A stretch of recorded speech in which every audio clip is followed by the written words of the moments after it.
ZEE5 ಇರುವಾಗ ನೀವು ನಿಮ್ಮ ನೆಚ್ಚಿನ ಶೋಗಳನ್ನ ಎಂದಿಗೂ ಮಿಸ್ ಮಾಡಿಕೊಳ್ಳುವುದಿಲ್ಲ. ಅದು ಸಂಪೂರ್ಣ ಉಚಿತವಾಗಿ.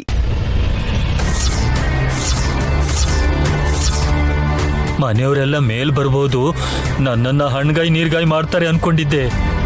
ಯಾರು ಬರ್ಲಿಲ್ಲ ಅನ್ಸುತ್ತೆ. ಲೇ ಎಲ್ಲೋ ಬಚ್ಚಿಟ್ಕೊಂಡಿದ್ಯಾ ಆತ್ಮಲಿಂಗ? ಲೇ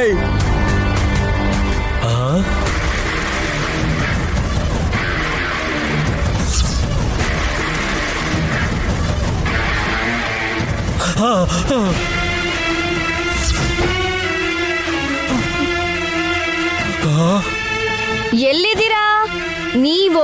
ಆತ್ಮಲಿಂಗನೋ ಯಾರಾದ್ರೂ ಒಬ್ರು ನನ್ಗೆ ಕಾಣಿಸಿ ಪ್ಲೀಸ್. ಆತ್ಮಲಿಂಗ ಹಾಲಲ್ಲಿದ್ದ ಆತ್ಮನ? ಅಯ್ಯೋಯ್ಯೋ ಅಯ್ಯೋಯ್ಯೋ ಕಾಪಾಡಿ, ಅಯ್ಯೋ ಕಾಪಾಡಿ. ಏನಾಯ್ತು? ಕಾಪಾಡಿ ಕಾಪಾಡಿ. ZEE5 ಆಪ್ ಡೌನ್ಲೋಡ್ ಮಾಡಿ ಎಲ್ಲಾ ಸಂಚಿಕೆಗಳನ್ನು ಸಂಪೂರ್ಣ ಉಚಿತವಾಗಿ ನೋಡಿ.